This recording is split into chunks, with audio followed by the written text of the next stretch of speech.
परमपिता परमात्मा पूर्ण ब्रह्म सर्व सृष्टि रचनहार कबीर परमेश्वर जी की असीम रजा से आप सभी पुण्यात्माएं परमात्मा की महिमा सुनने के लिए उपस्थित हुए। परमेश्वर की कृपा से ये सब आपके ऊपर रहम हुआ है। आपको ऐसे समय में मानव शरीर प्राप्त हुआ है, स्त्री या पुरुष का, और पिछले संस्कार से ही आपके अंदर परमात्मा पाने की प्रेरणा प्रबल रही है। बचपन से ही आप कोई ना कोई साधना कर ही रहे थे। तो जो साधना कर रहे थे हम उसको सही मानकर ही कर रहे थे। जब तक हमें ओरिजिनल और डुप्लीकेट का ज्ञान नहीं होता तब तक हम डुप्लीकेट नोट को भी छुपा कर सीने से लगा कर रखते हैं। और जिस समय हमें कोई ज्ञान करा देता है नकली और असली दोनों साथ साथ रख के, तो फिर हम दुख तो बहुत होता है कि मैं ठगा गया और नकली नोट लिए फिर रहा था, लेकिन उसका अब कोई यूज नहीं, उसको फेंकना ही पड़ता है। तो पुण्यात्माओं, जो साधनाएं हम कर रहे थे वो शास्त्र विधि त्याग करके मनमाना आचरण था। श्रीमद् भगवत गीता अध्याय नंबर 16 के श्लोक 23 और 24 में स्पष्ट किया है हमारे सदग्रंथों में परमात्मा ने कि शास्त्र विधि को त्याग कर जो मनमाना आचरण करते हैं, मनमानी पूजाएं करते हैं, मनमाने मंत्र जाप करते हैं, उनको न तो कोई सुख होता है, न उनकी कोई सिद्धि प्राप्त होती है, न ही उनकी परम गति होती है। और हम परमात्मा की साधना भक्ति इन तीन कामों के लिए ही करते हैं। हमें या सुख हो, हमें ऐसी ताकत मिले, सिद्धि मिले जिससे हम अपने लोक जा सकें और परम गति हो। इसलिए गीता अध्याय नंबर 16 के श्लोक नंबर 24 में तुरंत कहा कि अर्जुन, कर्तव्य और अकर्तव्य की व्यवस्था में कौन सी साधना करनी चाहिए, कौन सी ना करनी चाहिए, इसके लिए सदग्रंथों को ही प्रमाण मानना, किसी की दंत कथा पर विश्वास मत करना। तो पुण्यात्माओं, परमात्मा स्वयं आते हैं यथार्थ ज्ञान देने के लिए, क्योंकि जो सदग्रंथ हैं वो गॉड गिवन है। कौन से सदग्रंथ? पवित्र सूक्ष्म वेद जो भगवान स्वयं आकर बोलते हैं, और पवित्र चारों वेद सूक्ष्म वेद के अंदर वो तो कंप्लीट इन ऑल रिस्पेक्ट है, ऑल इन वन है, जिसमें चारों वेदों वाला भी ज्ञान है, श्रीमद् भगवत गीता का भी ज्ञान है, और जिसके अंदर इन पुराणों का भी निष्कर्ष है कि ब्रह्मा विष्णु महेश की क्या स्थिति है, ये अजर अमर हैं या नहीं है, इनकी जन्म मृत्यु होती है या नहीं है, इनके माता पिता हैं या नहीं है। तो ये भी सूक्ष्म वेद के अंदर, यानी सभी ग्रंथों का वो तो सार है, उसके अंदर सब ग्रंथ है। फिर भी हम एक विशेष प्रचलन हमारे पास रहा है, विशेषकर पवित्र चारों वेदों का, पवित्र श्रीमद् भगवत गीता का, पवित्र पुराणों का। तो इनमें जो पवित्र चारों वेद और पवित्र श्रीमद् भगवत गीता है, ये गॉड गिवन स्पिरिचुअल नॉलेज है, और परमात्मा के दिए ज्ञान को परमात्मा ही समझ सकता है या समझा सकता है। तो स्वयं परमात्मा आते हैं तभी यथार्थ ज्ञान कराते हैं। उस परमेश्वर ने यहाँ के इन वेदों से कोई लेना देना नहीं होता, ना इस गीता से, ना उन पुराणों से, क्योंकि उस परमात्मा का ही दिया हुआ वो ज्ञान है, और इसलिए वो अपना सारा ज्ञान हमारे लिए स्वयं आकर के पुनः बताते हैं। और इन वेदों को और गीता को हम एक बहुत ही अच्छे ऑथेंटिक सत्य ज्ञान युक्त मानते रहे हैं हम हिंदू धर्म के सभी पुण्यात्माएं। तो इन वेदों और गीता को समझना कोई जीव के बस की बात नहीं, ये तो परमात्मा बुद्धि देता है अपने कृपा पात्र को तब ये वेद और गीता समझ में आती है। आज तक ये वेद और गीता न तो श्री ब्रह्मा का, न विष्णु जी का, न शिव जी का, किसी का समझ में नहीं आई, और न ही इन ऋषि महर्षियों को। Even writer of the Vedas and Gita and Puranas Shri Ved Vyas ji, ये भी इन सदग्रंथों से अपरिचित थे, इनके ज्ञान से अपरिचित थे। अब ये बात अगर 100 साल पहले कोई कहता, 200 वर्ष पहले कोई कहता तो बहुत बुरी लगती और ना जाने कितना विरोध होता। यही बातें परमात्मा ने 600 वर्ष पहले कहा था। परमात्मा के साथ कितना संघर्ष और विरोध हुआ था, और उसी ने दास को ज्ञान दिया, और दास ने ये आज से 20 वर्ष पहले कहना शुरू किया था। और दास के साथ कितना संघर्ष हुआ ये सर्वविदित है। 21 महीने जेल भी झूठे केस में दास ने रहना पड़ा।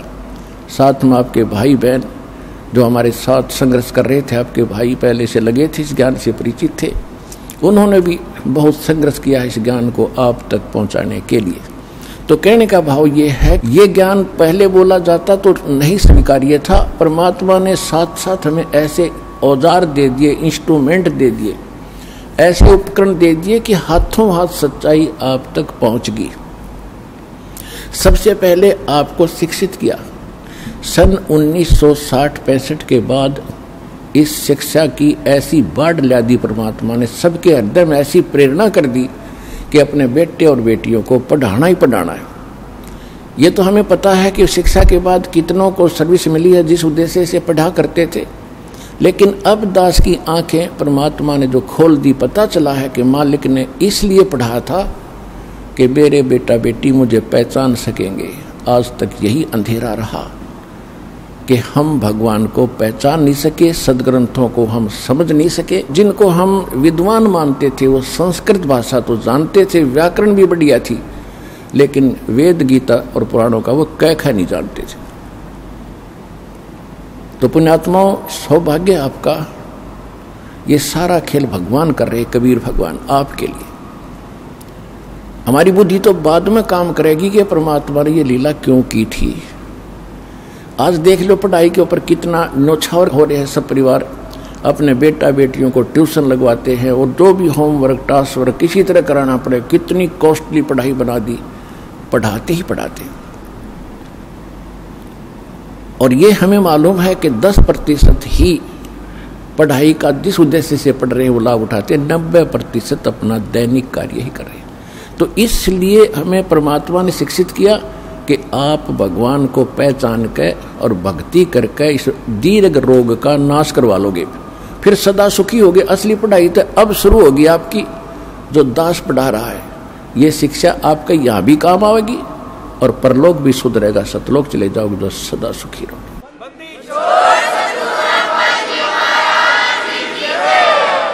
तो प्रसंग चल रहा है कि वो परमात्मा स्वयं आकर ही वो ज्ञान देते हैं, वो विधान बताते हैं। नहीं तो इन वेद और गीता को 5500 वर्ष हो चुके हैं, 5500 वर्ष हो चुके हैं इन वेदों और गीता को लिखे हुओं को, कागज पर उतारे हुओं को। और इनको याद करके कोई चतुर्वेदी प्रसिद्ध हुआ। 4 वेदों को कंठस्थ याद करना कोई बालकों का खेल नहीं है, वो भी कर लिया। उन्होंने सोचा था कि शायद वेदों के पढ़ने से मोक्ष हो जाएगा, मोक्ष नहीं हुआ। विद्वान बन गए, वह अज्ञानी बन गए, अभिमानी बन गए। किसी ने 3 वेदों को कंठस्थ किया, वो त्रिवेदी कहलाए। किसी ब्राह्मण ने 2 वेदों को कंठस्थ कर लिया, याद परंपरा थी उनकी, सभी करते थे याद ऐसे, तो दिव्यवेदी कहलाई। लेकिन मोक्ष नहीं था। क्यों?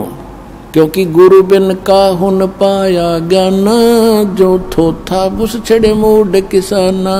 गुरु बिन वेद पढ़े जो प्राणी, समझे न सारे रहे अज्ञानी।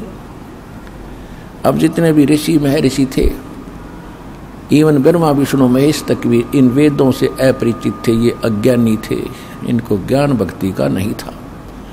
अपने अपनी जॉब में, अपने सिलेबस में चाहे कोई कितना विद्वान हो, जैसे कोई संस्कृत पढ़ता है और संस्कृत में वो कितना विद्वान हो बना रहे, कोई इंग्लिश पढ़ता है, इंग्लिश में कितना विद्वान हो बना रहे, लेकिन अध्यात्म ज्ञान के अंदर वो 0 है, -0 है। तो ज्ञान अध्यात्म भगवान बताते हैं, भगवान स्वयं आते हैं, अपना ज्ञान आप कराते हैं। वेद प्रमाणित करते हैं कि अपने द्वारा रची हुई सृष्टि को परमात्मा स्वयं आकर ही ठीक ठीक बताते हैं। जिन सदग्रंथों को हम यथार्थ ज्ञान युक्त मानते हैं, पवित्र चारों वेद, पवित्र श्रीमद् भगवत गीता, ये तो है गॉड गिवन स्पिरिचुअल नॉलेज। और रही बात पुराण और उपनिषद, ये किसी ऋषि और संत साधु की अपना अनुभव है, अपना ज्ञान है, जैसा उसने भगवान को जाना। 18 पुराण श्री ब्रह्मा जी के द्वारा दिया गया ज्ञान है। ब्रह्मा जी से दक्ष आदि ऋषियों को प्राप्त हुआ, उनसे फिर आगे ऋषियों ने प्राप्त हुआ। उन्होंने कुछ तो ब्रह्मा जी का ज्ञान, कुछ अपना अनुभव, और उसमें ऐड करके 18 पार्ट कर दिए इसके। तो ये जो वेद से और गीता से ज्ञान नहीं मिलता है, तो वो उन ऋषि में है, ऋषियों का अपने घर का है, हमारे काम नहीं। और वेद और गीता में जो ज्ञान है, यदि वो सूक्ष्म वेद में मिलता है, जैसे श्रीमद् भगवत गीता में कुछ इस काल भगवान ने, ब्रह्म ने कुछ थोड़ी सी गड़बड़ी कर रखी है, जिसमें इसने युद्ध कराने के लिए बकवाद करी है। उदाहरण पर्याप्त होता है, दूसरे अध्याय के 37 और 38 श्लोक में ये दोगला ज्ञान दे रहा है। एक तो कह रहा है कि अर्जुन, यदि तू युद्ध में मारा गया तो स्वर्ग प्राप्ति करेगा, और यदि युद्ध जीत गया तो तू पृथ्वी का राज भोगेगा, तेरे दोनों हाथों में लड्डू। यानी लोभ लालच दिखा रहा है। फिर 38वें श्लोक में कह रहा है, दूसरे अध्याय के गीता जी में, कि अर्जुन लाभ हानि न भूल के, छोड़ के, और निष्काम भाव से युद्ध कर ले। इस प्रकार युद्ध करने से तू पाप को प्राप्त नहीं होगा। हाँ, कोई बात हुई है? लाभ हानि तो पहले आप बता रहा है कि मर गया तो स्वर्ग में जाएगा, जीत गया तो सुख भोगेगा, और फिर नो क्या लाभ हानि छोड़ दे। तो ये इस तरह की जो बकवाद हैं गीता में, ये तो है इस ब्रह्म काल की। बाकी जो शेष ज्ञान है, जो अध्यात्म सत्र का, भक्ति मार्ग का, वो बिल्कुल वेद वाला ही है। ये क्या था कि परमात्मा ने ये कंप्लीट स्पिरिचुअल नॉलेज, जिसको सवसम वेद, सूक्ष्म वेद भी कहते हैं, सवसम वेद भी कहते हैं, परमात्मा ने सबसे पहले जब ये सृष्टि रची थी काल की, इस काल के अंतःकरण में फैक्स कर दिया था, ईमेल कर दी थी। आज से अगर 50-100 वर्ष पहले हम ये ज्ञान देते तो आपका कतई यकीन नहीं होता। अब जो हम भौतिक विज्ञान को देख रहे हैं, परमात्मा की अध्यात्म विज्ञान है, इससे 1000 लाख करोड़ गुना सूक्ष्म और तेज है, ज़्यादा एफिशिएंट है। उसको समझने के लिए इतना पर्याप्त है, जैसे आज आप अपने कंप्यूटर से कितना मीटर और कहाँ भेज देते हो, 1000 किलोमीटर दूर, और बीच में कोई तार नहीं, वहाँ जाके निकाल लेते हैं, इतना बड़ा ग्रंथ बन जाता है। ठीक इसी प्रकार परमात्मा ने सतलोक से इस काल के हृदय में ये सूक्ष्म वेद कंप्लीट भेज दिया था, और उसका निर्धारित समय रख दिया। जैसे बच्चा पेट में स्थापित होता है गर्भ, और 9वें महीने वो बाहर आता ही आता है, किसी के बस की बात नहीं। ठीक इसी प्रकार जब ब्रह्मा और विष्णु की उत्पत्ति इसने कर दी दुर्गा के संयोग से, यानी दुर्गा देवी और काल ये दोनों पति पत्नी हैं। ये गुप्त रहता है, इसने प्रतिज्ञा कर रखी है कि मैं किसी के सामने नहीं आऊँगा। क्यों? इसने गलती गढ़ी कर रखी है। इसको श्राप लगा है 1 लाख मानव शरीरधारी प्राणियों को रोज खाने का। तो ये सामने आ जाए, सबको पता लग जाए ये कसाई है, तो सब इससे नफरत करें, इसलिए छुपा रहता है। गीता अध्याय नंबर 7 के श्लोक नंबर 24 और 25 में स्वयं कहता है कि अर्जुन, ये मूर्ख लोग मुझ अव्यक्तम व्यक्ति में अपनम मनन्ते, मुझ अव्यक्त को, अव्यक्त माने मैं गुप्त रहता हूँ, अपनी योग माया से छुपा रहता हूँ, मैं किसी के समक्ष नहीं आता। और ये मूर्ख लोग मुझे कृष्ण मान रहे होंगे व्यक्ति रूप में आया हुआ, आई एम नॉट कृष्ण, मैं छुपा रहता हूं, मैं किसी के समक्ष नहीं आता, ये मेरा अटल घटिया विधान है, अनुत्तम अव्यय। तो कहने का भाव यह कि छुपा रहता है और सारा काम करता खुद है, किसी में प्रवेश करके, किसी को प्रेरणा करके। रिमोट इसके हाथ में है 21 ब्रह्मांड के प्राणियों का। तो जिस समय ब्रह्मा और विष्णु और शिव तीनों की इन्होंने उत्पत्ति कर दी और इनको कोमा में डाल दिया और इनकी परवरिश जारी रखी, जब ये युवा हो गए तो इनको कोमा से बाहर कर दिया, सचेत कर दिया। और फिर लंबी कहानी है, लेकिन आज विषय दूसरा है। फिर क्या हुआ, काल के अंतःकरण से, इस ब्रह्म के हृदय से ये सूक्ष्म वेद बाहर आया। ये एक वेद था पहले। इस काल ने देखा कि इसमें तो तेरी पोल खुलेगी और जीवों को सारा पता चलेगा कि परमात्मा कोई और है, उसकी भक्ति की विधि ये है, और इनको ये पता चल गया, ये सब भाग जाएंगे। ये हमें धोखा करके यहाँ लाया है और इसका निजी स्वार्थ है। 1 लाख मानव शरीरधारी प्राणी रोज खाता, आप देख लो, यहाँ बुचड़ खाना खोल रखा, कितने बस खड्डे में गिर गई 50 मर गए, कितने भूकंप आ गया, कहीं रेल दुर्घटना, कितने विमान दुर्घटना, हाहाकार मची है, कैसे वैसे डेथ, कोई नेचुरल डेथ, कोई बीमारी से मृत्यु। और ये 1 लाख जीवों को रोज खाता है। ये ऊपर का कवर खाने का नहीं है, जैसे बादाम के अंदर एक गिरी होती है उसको खाया जाता है, और ऊपर का कवर खाने का नहीं होता।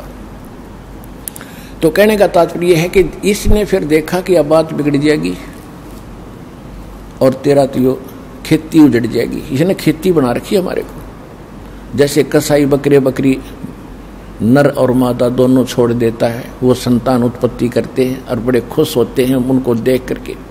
और कोई एक दूसरा बकरा बकरी किसी के बच्चे को कोई सींग मार देता है तो भिड़ मरते हैं, तूने मेरे बच्चे को कैसे मार दिया। और श्याम नव काल सब ने काट ले जाता है, बच्चे को, बेटे को, माँ को भी।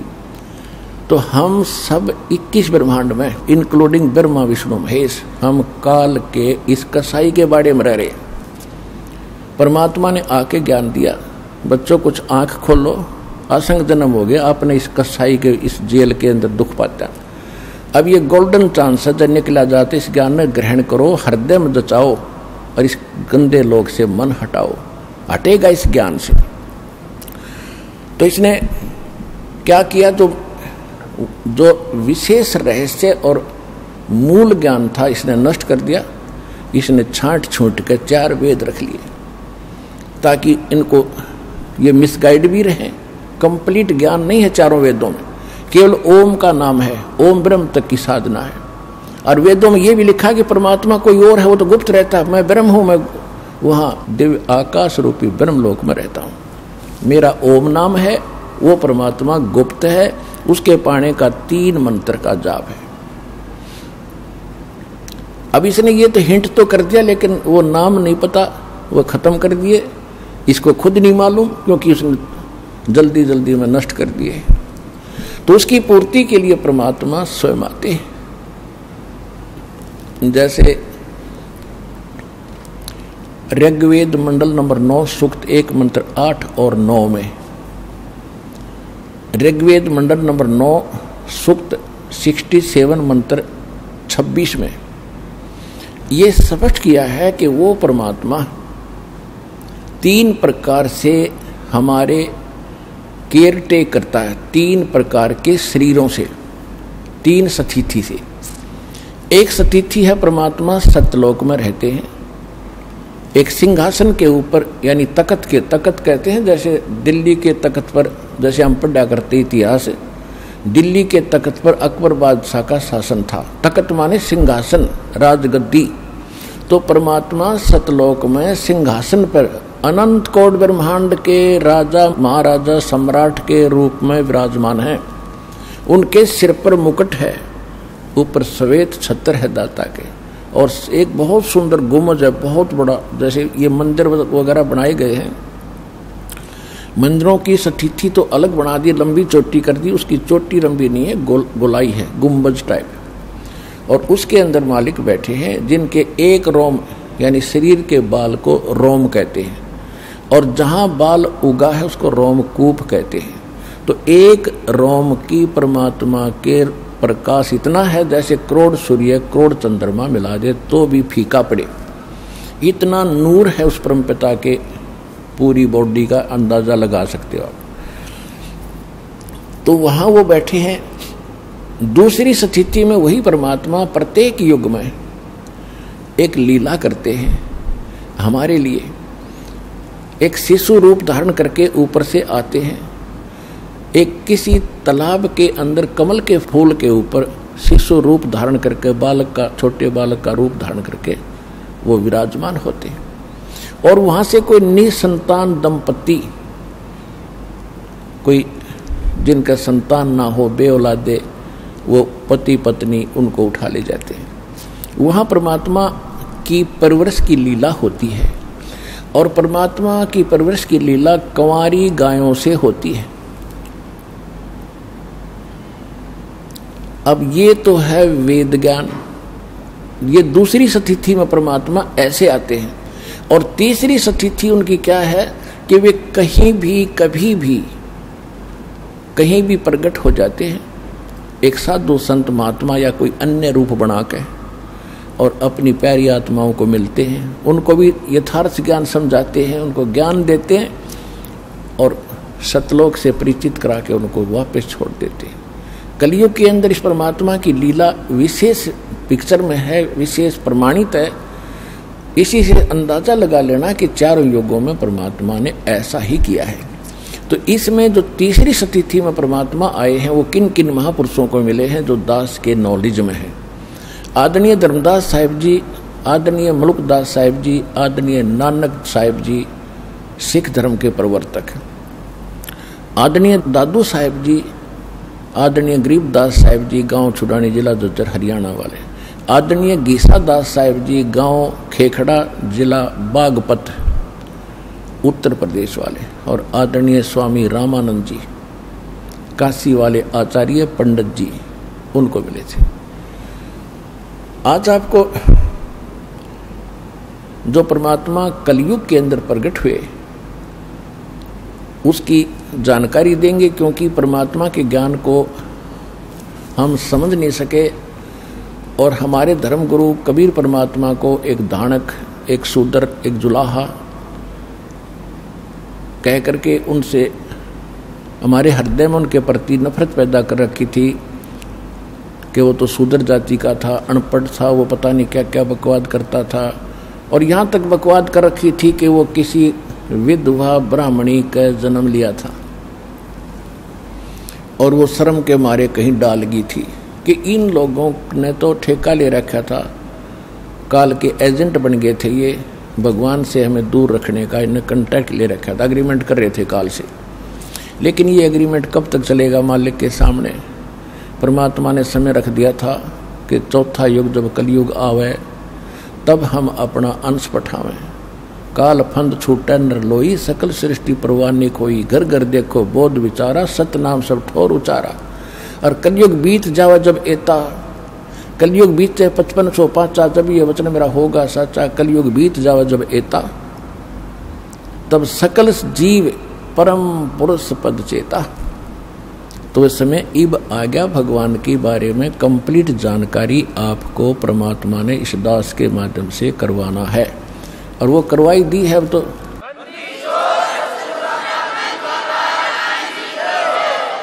क्योंकि परमात्मा परमात्मा ही होता है, उनका कोई भी काम इनकम्प्लीट नहीं होता, उसमें कोई त्रुटि नहीं होती, कोई मीन मेख नहीं होती।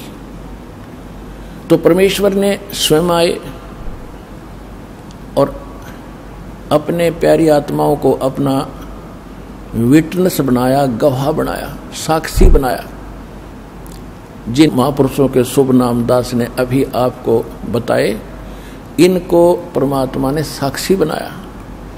इनमें से विशेष रोल जो रहा है एक धर्मदास जी का, और दूसरा रहा है विशेष रोल आदरणीय गरीबदास साहिब जी का, क्योंकि इन दो महात्माओं को परमात्मा ने विशेष ज्ञान दिया है ज्ञान तो और भी महापुरुषों को दिया क्योंकि भगवान से परिचित करा दिए, लेकिन उनकी जो वाणी थी वो कंप्लीट हमारे हाथ लगी नहीं। और धर्मदास जी के द्वारा जो कबीर सागर, कबीर वाणी, कबीर बीजक, कबीर साखी, कबीर शब्दावली जो भी लिखवाई थी, बीच में लंबा समय बीत जाने से काल के दूतों ने अपने अपने हिसाब से अपनी बुद्धि अनुसार उनमें कुछ परिवर्तन कर दिया, कुछ निकाल दी। कबीर सागर में या कबीर साहिब की वर्तमान चल रही किसी भी लिटरेचर में जो आरती हम करते हैं कबीर परमात्मा की, श्यामना आप देखते हो, वो किसी में नहीं मिलेगी आपको। इसे और ये है कबीर साहिब की, तो ये उनमें नहीं है, तो ये निकाल दी गई उनके द्वारा। तो उसकी पूर्ति करने के लिए परमात्मा ने धर्मदास जी से कहा था कि बर्मा पंथ जब होगा 1774 में उसका जन्म होगा, विक्रमी संवत 1774 में, सन 1717 में, और उसके द्वारा मेरी महिमा की वाणी पुनः प्रकट होगी। लेकिन उस मेरी वाणी को और गरीबदास जी के द्वारा बर्म पंथ द्वारा बोली गई वाणी को वो अनुयायी समझ नहीं सकेंगे। फिर बर्म में पंथ में हम आएंगे और सभी पंथ जो अलग अलग हो गया समाज, इनको एक बनाएंगे और पूरे विश्व का कल्याण करेंगे। तो परमात्मा नहीं आए तो दास को भेज दिया, वो ज्ञान सारा दे के और वो शक्ति दे के अपने वाले।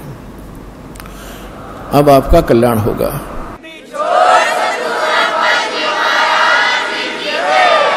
तो प्रसंग उठा है कि गरीबदास जी ने परमात्मा के बारे में कहा,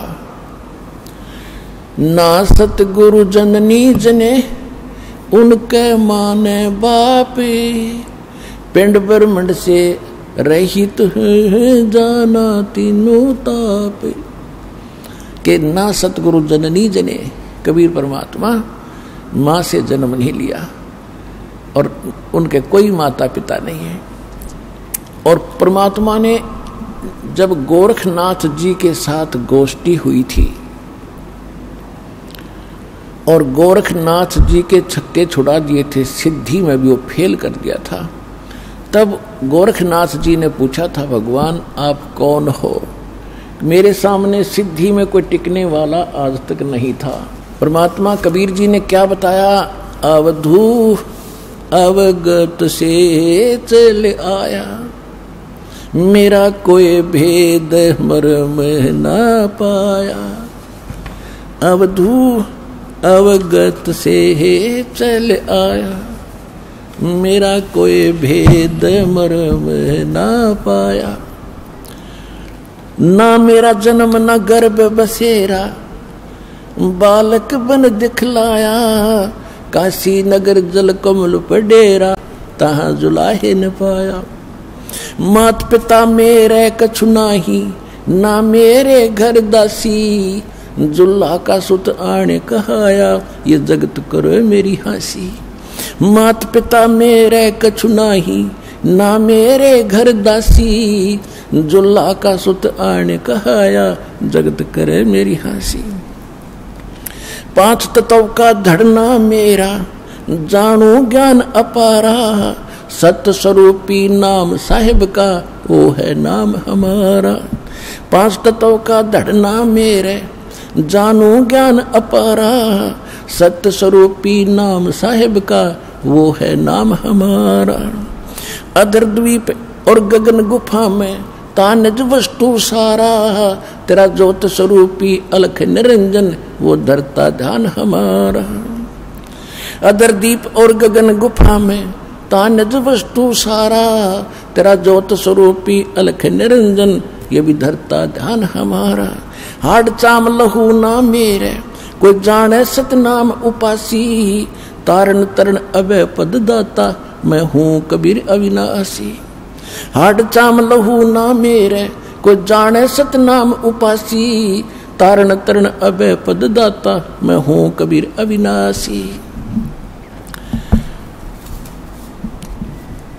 परमात्मा ने कहा कि ना मेरा जन्म ना गर्भ बसेरा, एक बालक बन दिखलाया, और काशी नगर जल कमल पर डेरा, तहां जुलाहे न पाया। मात पिता मेरे कछु नाही, ना मेरे घर दासी, और जुल्ले का सुत आन कहाया, जगत करे मेरी हंसी। मेरे कोई माता पिता नहीं, ना मेरे कोई पत्नी थी और मैं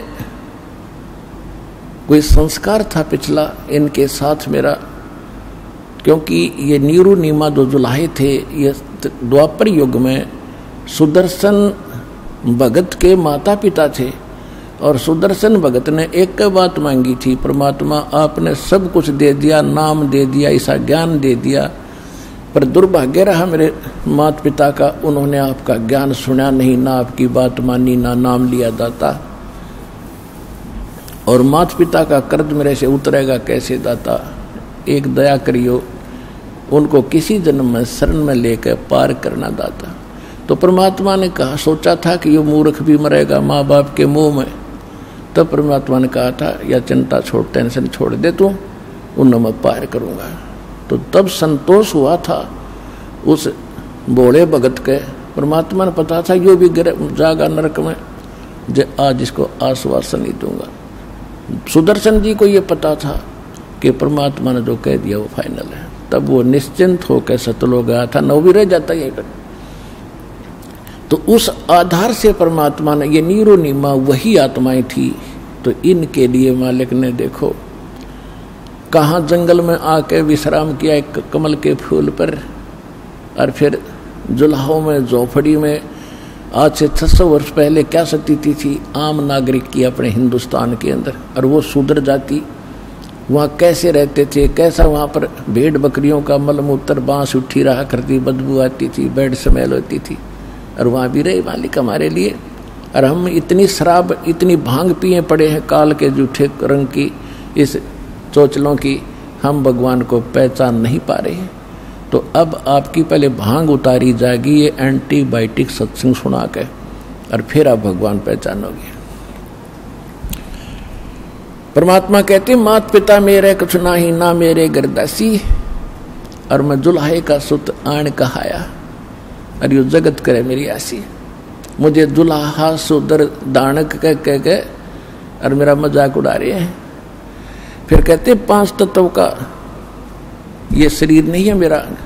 यजुर्वेद अध्याय नंबर 40 के मंत्र 8 में उसमें लिखा है कि सपरि आगात कबीर मनीषी शुक्रम अकायम ऐसनाविरम। परमात्मा जो है, जो कबीर परमेश्वर है, कबीर परमेश्वर सर्वज्ञ है, मनीषी माने विद्वान सर्वज्ञ, और उनका शरीर शुक्रम अकायम ऐसनाविरम अबिंदम। उसका शरीर जो मालिक का है वो स्नायु से वाला नहीं है, और माता पिता से बनी हुई काया नहीं है, शरीर से शुक्र से बनी हुई काया नहीं है, माता पिता के शुक्र से रज बीरज से बनी हुई उसकी काया नहीं है। अब इन अनाड़ी ऋषियों ने 40वें अध्याय के 8वें श्लोक को कैसे गलत डिफाइन कर दिया, शुक्रम अकायम, कि वो अकायम है। और शुक्रम क्यों कहा फिर उसने, शुक्रम शब्द किस लिए लगा दिया, कायम शब्द पर्याप्त था, फिर क्यों ऐसनाविरम माने उसके नर्वस सिस्टम नहीं है, स्नायु नहीं है, ऐसनाविरम शुक्रम अकायम, शुक्र से बनी हुई काया नहीं है, और उसमें नाड़ी तंत्र नहीं है, वो स्वयंभू है, प्रिभू है, सबसे पहला परमात्मा है।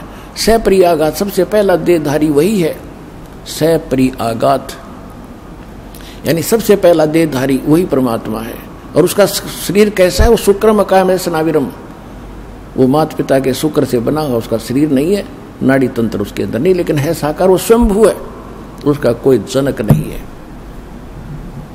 तो यहां बताते हैं 5 तत्व का धड़ना मेरे में जानो ज्ञान अपारा, और सत्स्वरूपी नाम साहिब का ओहे नाम हमारा, यानी असली नाम परमात्मा का कबीर साहब है, और वो कहते वो ही नाम है मेरा असली नाम, ये समझ लो।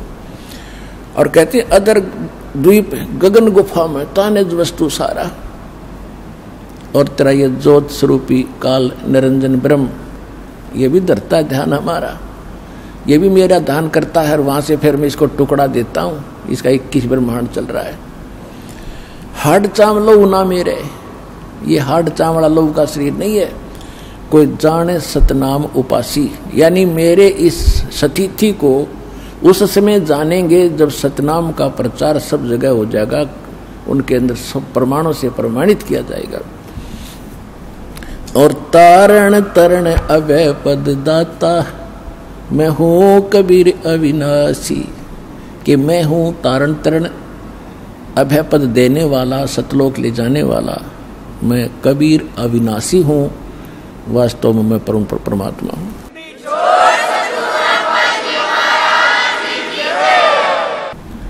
अब परमात्मा के कलयुग के अंदर प्राकट्य के विषय में जानकारी देंगे। पहले थोड़ी भूमिका बनाते हैं कि नीरू और नीमा, जिनको परमात्मा लहर तारा तालाब काशी नगर यानी बनारस में मिले थे तालाब में, वो कौन थे ये आपको पहले बता भी दिया। ये द्वापर युग के अंदर भगत सुदर्शन जी के माता पिता थे। इन्होंने उस समय परमात्मा के ज्ञान को स्वीकार नहीं किया था, ना नाम लिया था। सुदर्शन जी की प्रार्थना स्वीकार करके भगवान ने कहा था, बेटा तू जा। और मालिक भी कहते हैं, सोशल छिद्र मैं करूं अपने जन के काज, जो जन मेरी शरण है ताका हूं मैं दास, और गेल के लाग्या फिरूं जब तक धरती आकाश। और कहते भक्ति बीज होए जो हंसा, तारों तास के कोत्र वंशा। जो भक्ति मेरे ज्ञान को स्वीकार करके इस भक्ति के बीज को स्थापित कर लेगा, उसकी 101 पीढ़ी को पार करूंगा, ये भगवान का वचन है। जो जन मेरी शरण है ताका हूं मैं दास, गेल गेल लाग्या फिरूं जब तक धरती आकाश। आपके लिए भगवान कहाँ से पीछे पड़ा हुआ, पर आप बच्चे हो, आप आगे आगे हो, पिताजी पीछे पीछे घूम रहा है, आप भाग भाग कर दौड़ के और गिर जाते हो गड्ढे में, काल के गड्ढे में, 84 लाख योनियों में फिर पड़ जाते हो। फिर इंतजार करता है दयालु कि कब इनको मनुष्य जन्म मिले, कब इनको फिर सद्बुद्धि दूं, ये पहचानने मेरे को। तो पुण्यात्माओं, अब वो समय आया है जो परमात्मा ने पूर्व निर्धारित किया था। अब इसके लिए हमने ज्ञान सुनना अनिवार्य है, क्योंकि ज्ञान के बिना हम परमात्मा से जुड़े नहीं रह सकते। क्योंकि कबीर साहब कहते हैं कि ज्ञान संपूर्ण हुआ नहीं, हृदय नहीं छदाए, और देखा देखी भक्ति का यो रंग नहीं ठहरा। अब जैसे किसी ने सुन लिया कि हमें ये लाभ दे दिया, बरवाला आश्रम में गए थे, हमें ये सुख हो गया, दूसरे भी देखा देखी आगे, उनको भी सुख हो गया, 1 हो गया, 2 हो गए, 3 हो गए, और चौथा ना होया, छोड़ गए, फिर जाएंगे उधर मत्था टेकन जहाँ पहले धक्के खाया करते, तो फिर भगवान हाथ उठा लेगा। तो इसलिए ज्ञान होना अनिवार्य है। ज्ञान होने के बाद आप यहाँ से नहीं जा सकते। लाभ हो रहा है या ना हो रहा है, ये भगवान ने देखना है। क्योंकि आप जो चीज मांग रहे हो वस्तु, वो आपको हानि कर रही हो आने वाले समय में, तो भगवान नहीं देगा आपको। तो कहने का भाव ये है कि सबसे पहले आपको ज्ञान से परिचित कराया जाएगा, और ज्ञान से परिचित होने के बाद फिर आपकी स्थिति कैसी हो जाएगी। बंदी छोड़ दयाल जी तुम तक हमारी दौड़े, जैसे काग जहाज का फिर सूजत और न ठोरे। जैसे पुराने समय में समुद्री जहाज के अंदर, क्योंकि लंबा समय होता था, खाना खूना उसी में बनाते हैं, खाते हैं, और उस पे कौवे बैठकर चल पड़ते थे कि ये खाना खाएंगे, टुकड़े डालेंगे, हम भी खाएंगे। वो खा रहे होते हैं तो उनके बैठकर चल पड़ते हैं, और रात भी ऊपर से उतर जाती है, कौवा ऊपर बैठा होता है। तो जहाज के जो चालक होते थे, उनका जो दिशा निर्देशक होता था, एक वो इंस्ट्रूमेंट होता था नॉर्थ साउथ बताने वाला, चुंबक सा, और वो उसको लेकर चलते थे। उसी आधार से अपनी दिशा निर्धारित करके वो चलते रहते थे।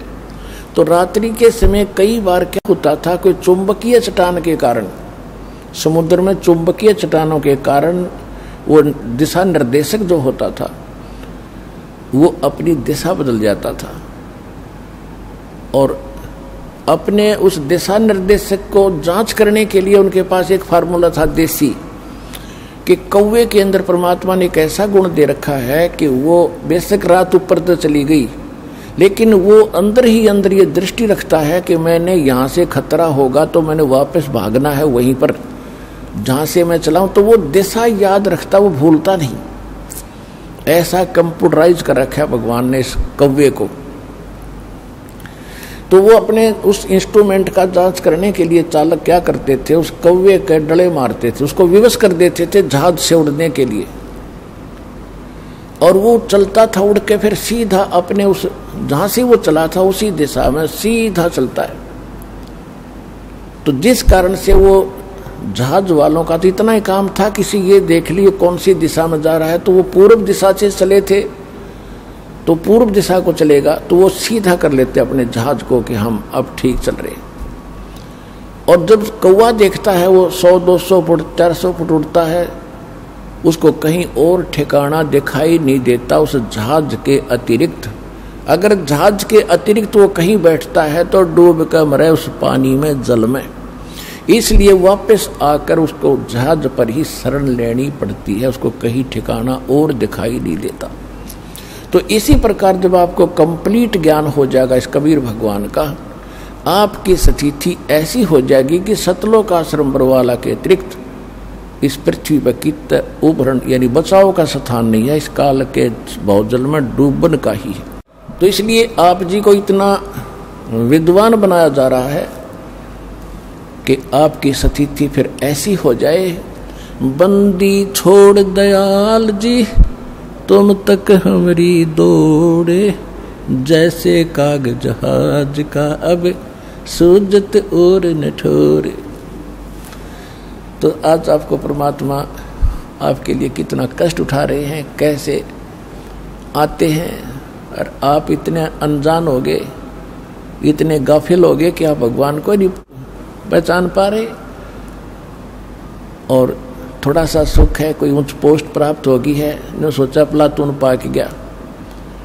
अब इन जो अधिकारी हैं छोटे या बड़े, इन साहब कह देते फूल जा, और जय इन भगत जी कह देते शर हो जा। इतना अभिमान हो गया इन लोगों में। और हमने ये दुख दिखाई देता है कि ये भी भगवान के बच्चे हैं, क्योंकि काल को तो पता था कि शिक्षित करेंगे तो इनमें बुराई घनी आवेगी, अहंकार भर जाएगा, और अहंकार भगवान के निकट आने नहीं देता। तो परमात्मा को मालूम था कि ये बिगड़ेंगे तो इन्हें सेट भी कर लूंगा, एक बार ज्ञान समझ में आ जाओ, ये समझण जोगे हो जा, फिर इन्हें श्याम दाम दंड भेद सेती सीधा मार्ग लाऊंगा।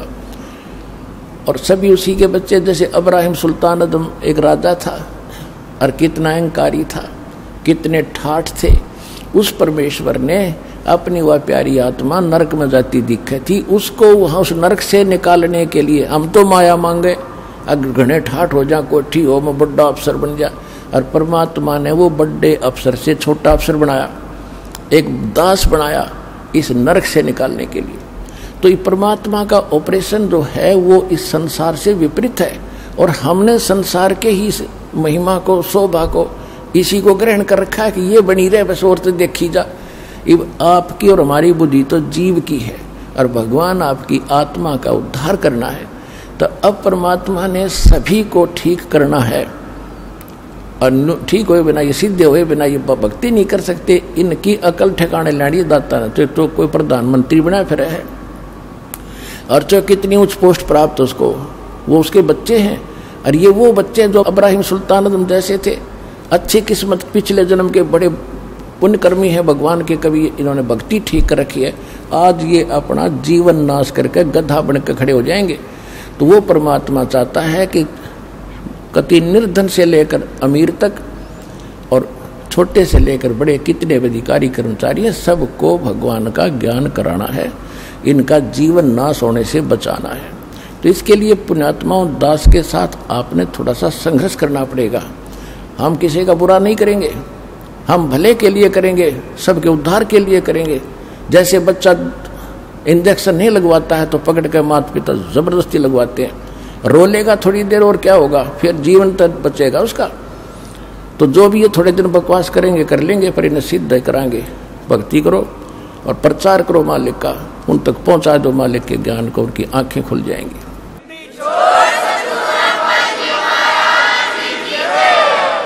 तो आज जो है परमात्मा इसीलिए आते हैं। ये नीरू नीमा उसी जन्म में गौरी शंकर और सरस्वती नाम के ब्राह्मण ब्राह्मणी थे। इनका दोनों का संयोग फिर पति पत्नी का ही था।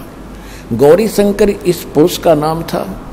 ये बहुत अच्छा नेक व्यक्ति था, अच्छा ब्राह्मण था, किसी को गुमराह नहीं करता था, ना ये दूसरे जो श्राद्ध श्रूद के चक्कर में ये नहीं पड़ता था। केवल शिव भगवान की कथा करके जनता को ज्ञान समझाता था, भगवान की महिमा बताता था जैसा इसको पता था, और उससे जो भी दक्षिणा आती थी उससे अपना निर्वाह करता था। और फिर भी कोई पैसा बच जाता था तो भंडारा करता था, धर्म में लगाता था। ऐसा नेक ब्राह्मण था और इसकी महिमा घनी हो गई थी। बाकी तो रोजी रोटी वाले ब्राह्मण थे, तेरे ये करड़ाई आ गई है, तेरे ऊपर ये संकट है, इतने पैसे धर दे, इतने दान कर दे, फलाना कर दे, ये अटपट करणीय थे। तो उनकी महिमा कम होती जा रही थी और गौरी शंकर की संख्या श्रोताओं की यानी यजमानों की बढ़ती जा रही थी। और पहले ये हमारे ब्राह्मण लोग शिक्षा इसीलिए ग्रहण करते थे कि हम ज़्यादा इनकम कर सकेंगे। को काशी विद्यापीठ पर कहा जाता था तो उस क्षेत्र में उसी से सब अपनी क्रियाएं कराते थे, उसके खूब धन इकट्ठा होता था। जैसे आज शिक्षा का क्या उद्देश्य है, चाहे कोई डॉक्टर बनता हो, चाहे कोई इंजीनियर बनता है, और चाहे कोई किसी प्रकार की भी जो करता है, चाहे कोई वकालत करता है, तो वो इन्होंने सोचा घनी माया कमाऊंगा और कौन से ट्रेनिंग में कौन सी कोर्स करने से घनी माया मिलेगी। अब इतना उद्देश्य, बेशक चाहे कोई मानो चाहे मत मानो, इतना ही उद्देश्य लेकर पढ़ रहे हैं। फिर क्या है कि इसी प्रकार पहले ये ब्राह्मण लोग पढ़ा करते थे, अपने बच्चों को पढ़ा करते थे कि काशी विद्यापीठ पढ़ कर आ गया तो घनी कमाई करा करेगा, ठाठ हो जाएंगे। इसी कारण से उन ब्राह्मणों को ईर्षा होगी उस गौरी शंकर से। उधर से उस समय मुसलमान धर्म के जो राजा लोग थे वो दिल्ली के शासक रहे लगातार कंटिन्यू। तो मुसलमानों को पता चला, काजी और मुल्लाओं को, कि हिंदू धर्म का सबसे ज्यादा प्रचार ये गौरी शंकर कर रहा है। और उनको ये भी मालूम हुआ कि जो अन्य धर्म गुरु हैं वो सारे इसके विरोधी हैं। उसका फायदा उठाकर उन्होंने गौरी शंकर सरस्वती को जबरदस्ती मुसलमान बना दिया। उनके घर में अपना जूठा पानी छिड़क दिया, उनके मुंह में डाल दिया, और सब देखने वाले देख रहे थे।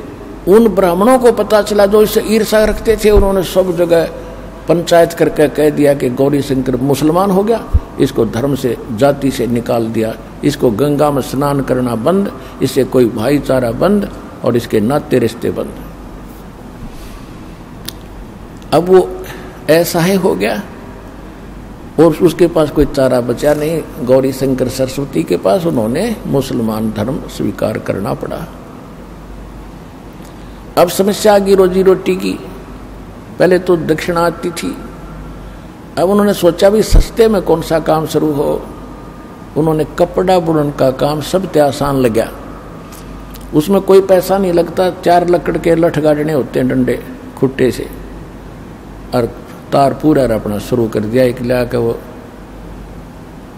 छोटा सा काट का बना होता है लोहे का, बस उससे उसका गुजारा शुरू कर दिया। फिर भी इतने नेक थे कि अपना गुजारा करते थे, बच जाता था धर्म पुण्य पर। जैसा भी उस धर्म का ज्ञान था उसी तरह लगाने लगे। अब परमात्मा अपने पूर्व संस्कार अपने वचनानुसार उनको आके संभालना ही था, और उसके साथ साथ फिर अपनी जो लीला वो करते हैं प्रत्येक युग में वो भी करनी ही थी। संवत 1455 विक्रमी संवत 1455 सन 1398 ज्येष्ठ सुदी पूर्णमासी को सुबह सुबह परमात्मा ब्रह्म मुहूर्त के अंदर, ब्रह्म मुहूर्त होता है सूर्य उदय होने से लगभग 1.5 घंटा पूर्व का समय, तो उस समय परमात्मा सतलोक से आकर के इससे पहले थोड़ा ये बताना अनिवार्य हो गया कि नीरू और नीमा उनके नाम रख दिए। गौरी शंकर का नाम रख दिया नूर अली, उसको शॉर्टकट में नीरू कहा करते थे, और उसका सरस्वती का नाम रख दिया नियामत, तो उसको कहने लगे नीमा। तो नीरू नीमा का गंगा घाट पर स्नान करना बंद कर दिया हिंदुओं ने, धर्म गुरुओं ने। तो उन्होंने सोचा कि कोई ऐसा स्थान खोजें जहाँ गंगा का ही जल बाहर आ रहा हो। तो एक लहर तारा नाम का एक सरोवर था जिसमें गऊ घाटों के ऊपर से, जहाँ गऊ घाट बने होते थे, उनके ऊपर के वर्षा के दिनों में ओवरफ्लो होकर दरियाएं चलती हैं, तो तब झालों से उछल उछल कर जल और एक सरोवर का रूप ले लेता था, धारण कर लेता था। फिर वो सारा वर्ष बड़ा निर्मल जल रहता है, क्योंकि गंगा के जल में एक विशेषता है, वो खराब नहीं होता, बहुत स्वच्छ और निर्मल जल, उसमें कमल के फूल उगाए होते हैं। तो वो वहाँ स्नान करने जाने लगे, जो उनकी कुटिया से लगभग 4 किलोमीटर दूर था, 3.5-4 किलोमीटर। ये दास देख कर आया है। दास के साथ सैकड़ों भगत भी आपके भाई बहन गए थे, वहाँ देख कर आए थे। तो लहर तारा तालाब में वो प्रतिदिन स्नान करके आया करते थे। उसी सरोवर के ऊपर एक अष्टानंद नाम के एक ब्राह्मण थे, ऋषि, जो स्वामी रामानंद पंडित जी आचार्य थे, बड़े विद्वान पुरुष माने जाते थे, वो वेदों और गीता के, उनके शिष्य थे। वो भी वहां स्नान करने जाते थे प्रतिदिन, दूसरे किनारे पर, नीरुनिमा दूसरे किनारे पर स्नान करते थे। और अष्टानंदी स्नान करके प्रतिदिन वहां अपने गुरुजी द्वारा प्राप्त भक्ति विधि का कुछ अभ्यास किया करते थे, ध्यान आदि लगाने की चेष्टा वहाँ करते थे, क्योंकि वहाँ सुंदर सुबह सुबह शांत वातावरण, और गर्मियों का मौसम था, जून का महीना, शीतल हवा सुबह सुबह चल रही थी, बहुत अच्छा वातावरण वहाँ जंगल का होता है। वहाँ नहा के धो के अपना बछा के चद्दर, और वहाँ बैठ के अपनी साधना प्रतिदिन किया करता था कुछ समय के लिए, फिर चला आता था, उसमें स्नान करके ऐसे साधना करता था। तो परमात्मा सतलोक से चलकर परमेश्वर आए, कबीर जी, और एक शिशु रूप धारण करके कमल के फूल पर विराजमान हुए। जब परमात्मा सतलोक से चले, शिशु रूप धारण करके शरीर आ रहे थे, तो अष्टानंद जी ध्यान अवस्था करने की चेष्टा कर रहे थे। कभी आंखें खोल लेते थे, कभी बंद होती थी। तो उसने क्या देखा कि आकाश से एक प्रकाश का, बहुत तेज प्रकाश का गोला सा और पूरी गति से आ रहा है। उसने जो ही उसकी तरफ देखा, उसकी चरम दृष्टि उस नूर को, उस तेज को सहन नहीं कर सकी, उसकी आंखें बंद होगी। जिस प्रकार हम सूर्य की तरफ देख लेते हैं गलती से कभी, तो हम उसको ज़्यादा देर देख नहीं सकते, तुरंत आंखें बंद हो जाती। और आंखें बंद होती हैं या दूसरी तरफ करते हैं तो हमारी आंखों के सामने सूर्य का प्रकाश रहित एक आकृति दिखाई देती है, प्रकाश रहित एक आकृति हमारे आंखों में समा जाती है, और जिधर भी देखते हैं फिर वही दिखाई देती है। इसी प्रकार अष्टानंद ने जब उस गोले प्रकाश के पुंज को देखा, उसकी आंखें सहन नहीं कर सकी चरम दृष्टि, तो आंखें बंद हुई। तो क्या देखा, एक बालक दिखाई दिया, प्रकाश रहित नूर बालक का, आकृति बच्चे की दिखाई दी। फिर उसने इधर उधर देखा तो वो आंखों वाला ही बच्चा दिखाई दे रहा था, और वो नूर इतनी देर में आके, इतनी सेकंड में, और उस कमल के फूल पर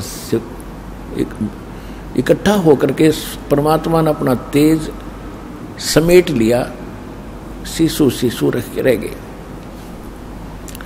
अंधेरे में उसने और कुछ दिखाई नहीं दिया कि मुझे तो मेरी आंखों में एक बच्चा सा दिखाई दे रहा, ये क्या लीला हुई। वो उठकर चल पड़ा।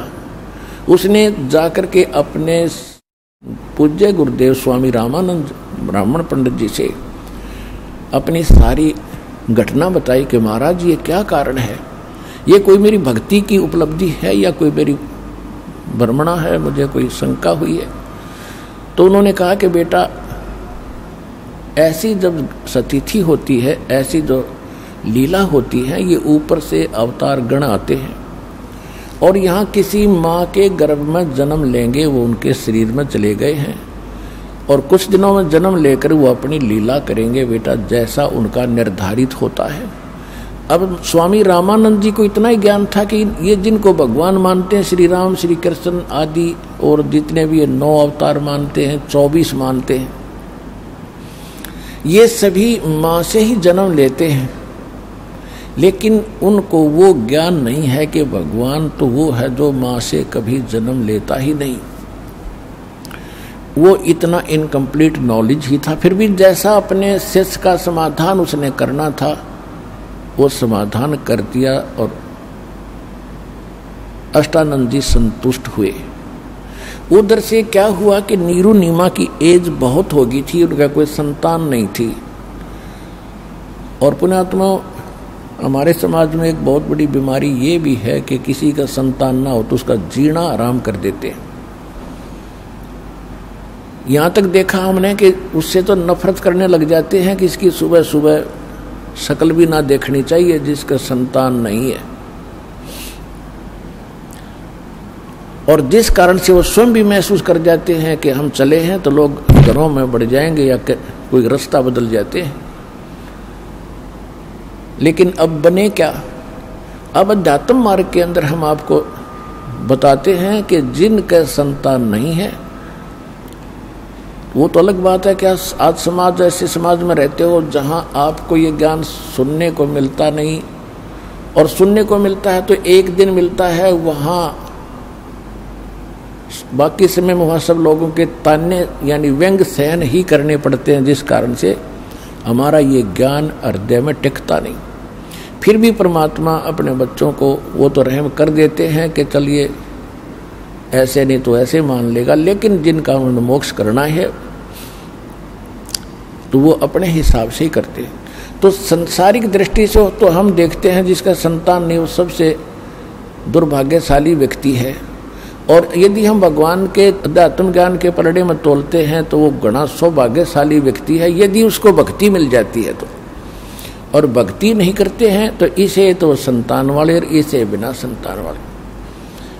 उदाहरण के तौर पे जैसे एक हम ये भी सुनते हैं कि भाई किसी को कहते हैं जी भक्ति कर लो, राम नाम ले लो, कहते हम बुराई करते ही नहीं, हम किसी का बुरा करते ही नहीं, ना हम कोई विकार करते, हम तो वैसे ही भगत हैं। देखो 2 एकड़ जमीन है, 1 एकड़ तो संवार रखी है बाग है ट्रैक्टर हल से, और बिल्कुल घास रहित कर दिया, अड़ंगा काट दिया सारा, और बाह दी कति समार दी, और एक में अड़ंगा भरा पड़ा है सारा, झाड़ जंखाड़ बोझड़े कांटे सब। यदि उस समारे हुए में यानी जो कहते हम बुरा नहीं करते, हम तो किसी की आत्मा नहीं दुखाते, हम कोई बुराई नहीं करते, तो वो है नो सोच ले समरा हुआ खेत। और दूसरे जो बुराई करते हैं, चोरी करते हैं, डाके डालते हैं, या और भी कोई बुराइयां करते हैं, शराब पीते हैं, वो हैं उसमें वो एकड़ जमीन जिसमें झाड़ बोझड़े हुए खड़े हैं। तो दोनों में अगर उस समरे हुए खेत में भी बीज ना बीजा गया तो कोई वैल्यू नहीं उसकी, बराबर हैं दोनों के दोनों। तो कहने का भाव यह पुण्यात्माओं, जब भक्ति जो ऐसी आत्माएं हैं उन्हें तो जल्दी काम बनेगा उनका, सारी बुराई पहले से दूर है, समरा समरा खेत बीज बोझ उदास देगा आपको, और भक्ति का कल्याण कराओ अपना आत्मा का। तो इस प्रकार उस नीरू नीमा सुबह सुबह स्नान करने जाया करते थे। उस दिन पहले दिन कोई एक ऐसी कोई रिश्तेदार आ गई दूर निकट की, जिसने नीमा का इंजेक्शन ला दिए पहले दिन। बताइए भगवान एक जातक तो देना ही था, एक बालक हो जाता था क्या, तेरा भी समाज में सिर हो जाता, साझा हो जाता। बता बच्चे बिना कैसे जियोगे, बुढ़ापे में कौन तुम्हारी उंगली पकड़ेगा। तो ऐसे इंजेक्शन वो समाज के लग गए। वह तो चली गई इंजेक्शन ला के, और नीमा सारी रात करवट बदलती रही, नींद नहीं आई है, भगवान बच्चा बिना क्या होगा। संसार में कैसे जिया जाएगा। नीरू ने उठाया कि चलो स्नान करने चलते हैं। वो चल पड़ी। रास्ते में रो रही है, बुरी तरह बिलख रही है कि हे भगवान क्या तेरे घर में, क्योंकि उस समय भी वो शंकर भगवान को हृदय से उतार नहीं सके थे। बेशक से मुसलमान भी बन गए थे और मुसलमानों वाली साधना भी वो कर रहे थे, लेकिन अंतःकरण में उनका भगवान शंकर की छाप न्यों की न्यों थी। और किसी भी आपदा के अंदर उसी से प्रार्थना किया करते थे। और कह रही थी, रो रही थी कि हे शंकर भगवान, क्या आपके घर में बच्चों की कमी होगी परमात्मा, एक मुझे भी दे देते अल्लाह, तो मेरा भी संसार में साझा हो जाता। बुरी तरह रो रही थी। नीरू ने कहा कि नीमा, यदि हमारे भाग्य में होता तो भगवान दे ही देते। आंखें खराब कर लेगी रो रो के, कोई उंगली पकड़ने वाला है नहीं और दूना दुख हो जाएगा, ना रो। ऐसे कहते कहते वो सरोवर पर पहुंच गए। लहर तारा नामक उस सरोवर पर पहुंच गए। अष्टानंद वहां से जा चुका था। पहले नीमा ने स्नान किया। जब वो स्नान करके बाहर आ गई, फिर वो स्नान करने के लिए उतरा। और सुबह का जो उजियारा है शीघ्र ही एकदम साफ सा हो जाता है, शीघ्र ही। तो जब दोबारा नीमा गई लहर तारा तालाब के ऊपर उस वस्त्र को धोने के लिए जिसको बांध कर वो स्नान करके आई थी, किनारे पर पहुंची तो क्या देखा कि किनारे से उस तालाब के अंदर कमल के फूल पर कोई वस्तु हिल रही है। परमात्मा एक पैर ऐसे अपना एक पैर को हिला रहे थे। नीमा ने सोचा कि कोई सर्प ना हो, मेरे पति को ना डस ले। उसने और गौर से देखा। ध्यान से देखने से पता चला है तो बालक है। तो उसमें उसने अपने पति से कहा, जी देखियो देखियो, देखो बच्चा डूबेगा, बच्चा कमल के फूल पर जल में। अब नीरू नहा रहा था ऐसे ऐसे करके, गोते लगा रहा था। वो कह रहा कि नीमा तो कति मेंटल होगी, तेरा दिमाग चल गया, अब तुझे जल में भी बच्चे दिखाई देने लगे, तू मान मेरी बात, ज्यादा वहम छोड़ दे। तो उसने फिर के साथ कहा, जी देखो सचमुच तो देखो तो जरा। जब उसने देखा जिधर वो संकेत कर रही थी तो सचमुच बालक कमल के फूल पर। उसने न्यू का न्यू उठा लिया उस फूल के समेत। चित्र परमात्मा का ये देखिएगा, चित्र परमात्मा।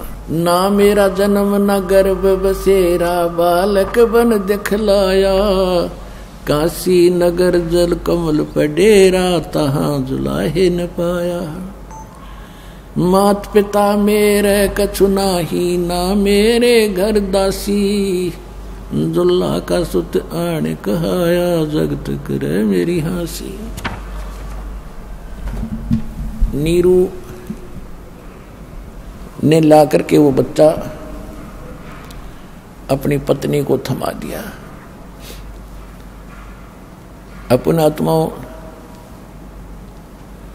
जिस परमात्मा के लिए ऋषि महर्षि हमने भी कभी किसी जन्म में शरीर गाल दिए, उसको पाने के लिए कठिन तपस्याएं की, उल्टा पैर ऊपर पैर करके नीचे को सिर करके भी साधनाएं की। वृक्षों पर भी झूले, हमने पैर भी सुझा लिए, खड़े तप किए, कई बैठ कर किए। क्यों खोद रहे थे उस मालिक को? क्योंकि उसमें घना गुण है। उसके प्राप्त होने के बाद हमें यहाँ भी सुख और परलोक चले जाएंगे। और वही शीतल सुखदायी परमात्मा जिस माई के सीने से लगा एक बेटे की तरह, अब उसको जो अनुभव सुख का हुआ होगा उसका कोई शब्दों में बयान उसको नहीं किया जा सकता। अगर वो मालिक के हम चरणों में भी लग जाएं उसके, तो हमें कितना सुख होगा। और वो सीने से लग रहा है उस माँ के, उस माई को। तो गरीबदास साहिब जी ने उनका चित्रार्थ बहुत अच्छा किया है कि गोद लिया मुख चूम कर हेम रूप जलकंत। कहते हैं उस माई ने उस उठाया, कभी उसके मुंह न चूमे, कभी माथे न चूमे, उसके ने कभी सीने से लगा। और सौ शुक्र मनाओ अपने शंकर भगवान का कि हे परमात्मा, आज याद किया था आपको हृदय से, आज ही आपने पुत्र दे दिया। अपने आत्माओं, ये है चीज, ये वस्तु है जानने की कि हम करते तो कबीर भगवान रहे सारा कुछ हमारे लिए, और हम इनकी पूजा करते थे इन देवताओं की, और क्रेडिट हम इनको देते थे, महिमा इनकी होती थी। परमात्मा ये चाहते थे कि ये किसी की महिमा करो, क्योंकि परमात्मा को महिमा की आवश्यकता नहीं, उनको तो आपकी आवश्यकता है। और वो ये चाहते थे चलो किसी भी डले ढोरे हैं, इनका आस्था भगवान की बनी रहे, कोई दिक्कत नहीं मुझे। और फिर आने दो, इस समय तक आपको लाना था, इस समय तक परमात्मा ने आपको यहां लाना था कि आप में भगवान की चाह बनी रहे, चाहे कोई मंदिर पूजो, चाहे मस्जिद, चाहे गुरुद्वारा या चर्च, या कि तब पत्थर पूजते रहो। जब आपकी आत्मा रोया करती है, जब पिछले पुण्यकर्मी प्राणियों की, तो उन पुण्यों के आधार से यही परमात्मा आपको ये सब कुछ देता रहा। तो पुण्यात्माओं, परमात्मा जिस मालिक के नाम लेते हैं, चर्चा करने से भी हमारे रोम रोम खड़े हो जाते हैं,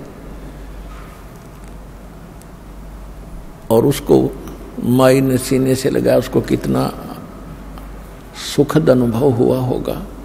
तो नीरू जब नहा के बाहर आया स्नान करके, तो उसने समाज को देखा कि यदि हम इस बालक को घर ले जाएंगे तो लोग ये पूछेंगे, जनता जन, कि तुम कहाँ से लाए हो। हम कहेंगे कि ये कमल के फूल पर मिला है, और लोग कहेंगे कि झूठ बोलते हो, कमल के फूल पर बच्चा कैसे रुक सकता है, क्यों झूठ बोलते हो, तुम किसी का उठा कर लाए हो, चुरा कर लाए हो, बताओ इसके कौन माता पिता हैं।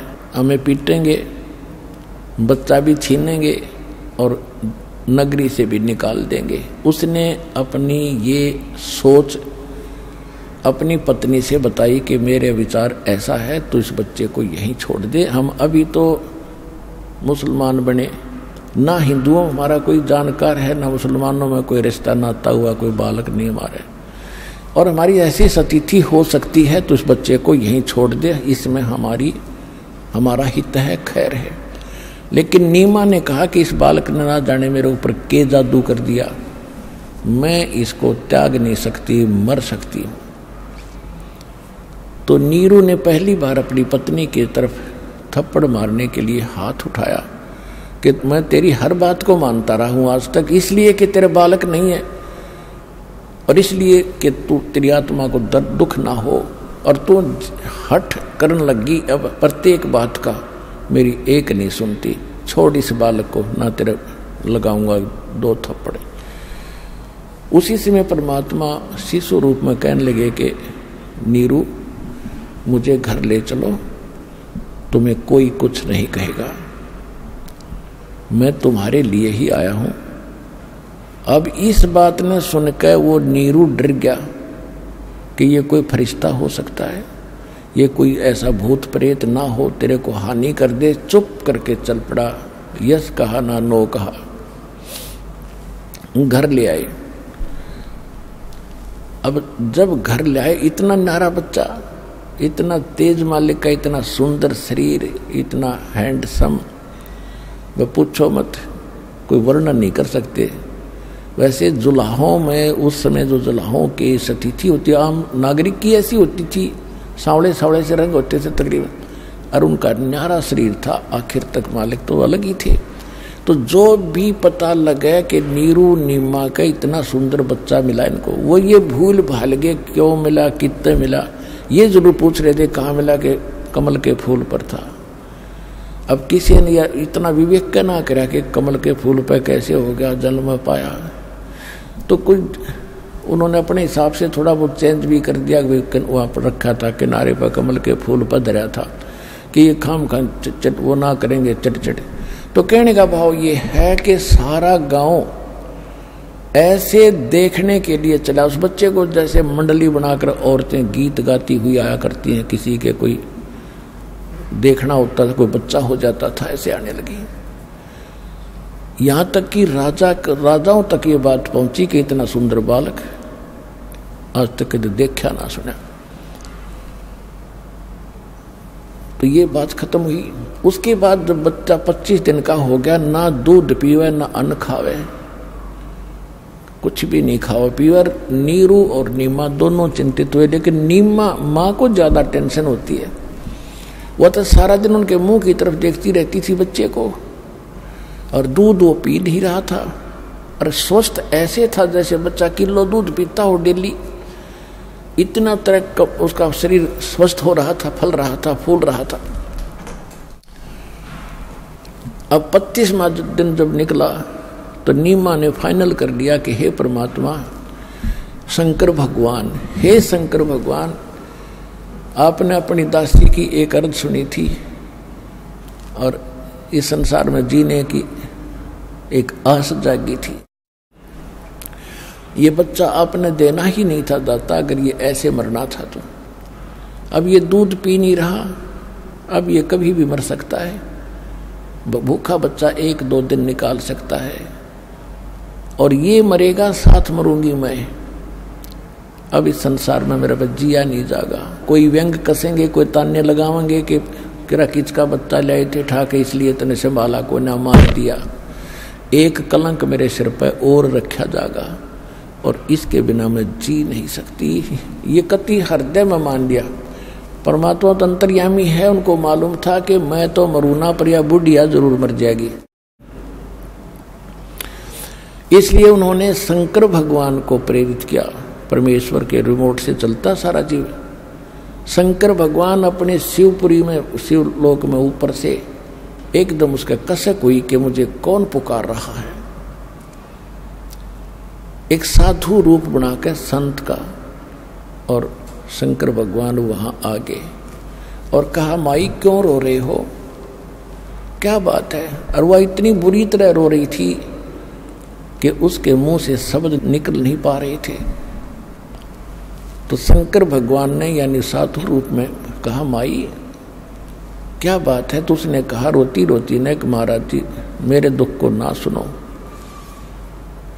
मेरा दुख बहुत भारी है, आपके सतर का नहीं है। तो उसने कहा कि माई कहते हैं कि अपना दुख किसी को बता दे तो हल्का हो जाता है, आप बताओ तो हो सकता है मैं कुछ कर सकूं। तो उसने बताया कि पहले हमारे संतान नहीं थी, और हम एक सरोवर पर स्नान करने जाते हैं। एक दिन मैंने अपने भगवान शंकर भगवान को याद किया था, हृदय से पुकारा था। उसी दिन मेरी पुकार सुनी, कमल के फूल पर एक बालक दिया उसने। और अब ये 25 दिन का हो गया महात्मा जी, ना ये कुछ खाता ना पीता। ये तो निश्चिंत है कि इसकी मृत्यु होगी, और साथ मैं मरूंगी, मैं सुसाइड करूंगी, मैं जीऊंगी नहीं। ये फाइनल फैसला है, नो रो रही हूं। ये भगवान ना देते तो अच्छा, तो अब देकर ले रहे हो। तब शंकर भगवान ने कहा कि तेरा बेटा ला माई कहाँ पर है। वो लाई उठाकर, माई ने सोचा साधु संत कुछ वरदान दे देते हैं, इसके चरणों में डाल देती हूँ, बच्चे को जीवन रक्षा कर देंगे। जो ही बच्चों को, परमात्मा को, कबीर जी को, बालक को शंकर भगवान के चरणों में डालने के लिए जमीन पर डालना चाहा, तो परमात्मा ऐसे हवा में उड़ गए और शंकर भगवान के सिर के समान इतनी ऊंचाई पर आकर न्यू के न्यू रुक गए। अब उस माई ने सोचा, नीमा ने, कि इस बाबा जी में गजब की करामात है, इसने मेरा बच्चा हवा में उड़ा दिया, देख न्यू का न्यू डांट दिया। तो फिर शंकर भगवान ने ऐसे हाथ किया जैसे बच्चे को हाथ में लेते हैं, परमात्मा वहां से उसके हाथों में आ गए। तो इन लीलाओं को देखकर नीमा की आशा जागी कि अवश्य मेरे बच्चे का कुछ समाधान ये संत जरूर करेगा। तो जब परमात्मा को शंकर भगवान ने गोदी में लिया तो दोनों की नजर मिली। तो शंकर भगवान ने कहा उसके परमात्मा के हाथ देखे, क्योंकि ये जंतर मंतर ज्यादा लोगों का दिल डांटते हैं। परमात्मा के हाथ को देखकर कहा, माई तेरा बेटा मरे को नहीं, ये मरने वाला नहीं है, इसकी तो बहुत लंबी उम्र है। तो नीमा ने कहा कि महात्मा जी, इन सुख की सांत्वना से मेरा दिल नहीं डटेगा, ये बच्चा कुछ पीवेगा तो मेरा दिल डटेगा, ना तो मुझे इस सुख की सांत्वना से संतोष नहीं हो सकता। कुछ भी बात बनाओ, अविनाशी है, ये कैसे जिएगा, जो मरने वाला है। तब परमात्मा ने कहा कि शंकर भगवान, इनको कहो एक कुंवारी गाय ले आवे। कुंवारी गाय ले आओ बछिया, जिसके साथ बैल ना लगा हो, कभी टच ना की हो। और एक कुमार के घर ते पवित्र पात्र ले आओ, कोई बरोला हांडी यानी कोई मटका मिट्टी का छोटा। तो उसने ऐसा ही कहा कि माई अपने पति को बुलाओ, वो भी आ गया। उससे पहले क्या था कि नीरू भी साधु संतों के पास जाता था, अपने बच्चे की जो ये भोजन नहीं करता उसके विषय में सबसे प्रार्थना करते थे, सब जंतर मंत्र भी कर लिए थे, पर कोई असर नहीं हो रहा था। वही नीरू उस दिन ही रामानंद जी के पास गया हुआ था और रामानंद जी से सारी कहानी बताई कि स्वामी जी मुझे एक ऐसा ऐसा बालक मिला हमारे को, और 25 दिन हो गए उसने आज कुछ नहीं खाया, कि जंतर मंत्र बताओ। तो उन्होंने कहा कि भाई ऐसा कहाँ मिला था कि लहर तारा तालाब पर। कब मिला था कि इस दिन मिला था। तो उसने जो अष्टानंद वाली बात सुनी थी वो कुछ हृदय में आई, लेकिन उनका ये ना जचाई थी कि ऐसे भगवान कमल के फूल पर स्वयं आ गया होगा, तो उसने उसको ध्यान नहीं दिया। तो उसको समाधान बता दिया कि ये कोई ब्राह्मण विद्वान पुरुष है, पिछले जन्म का कोई सिद्ध पुरुष है, इसके लिए तुम एक कुंवारी गाय ले आओ बछिया, जिसके साथ बैल टच ना किया हो, और उसके सामने खड़ा कर दियो, वो अपने आप दूध देवेगी, वो दूध पिला दी। तो ये बात नीरू के जची नहीं कि इस पंडित जी ने अपने यहाँ से मुझे टालने के लिए ये बेतुकी बात करी है, कुंवारी गाय कैसे दूध देगी। तो उसने वो विचार भी छोड़ दिया कि नहीं ऐसा नहीं हो सकता। वो आकर पहले बैठा ही था और अपनी पत्नी से बता दिया था कि कहीं पर भी कोई समाधान ये निकल नहीं रहा है, तो वह इसलिए और घनी दुखी हो रही थी। तो फिर परमात्मा ने शंकर भगवान से कहा कि आप इनको कहो कि कुंवारी गाय लावे। उसने अपनी पति से कहा कि आयो जी, महात्मा जी ये कह रहे हैं कि कुंवारी गाय लाओ, वह दूध देवेगी जब यो बालक पीवेगा। अब रामानंद जी की बात तो उसका जची नहीं थी कि ये भी कभी हो सकता है।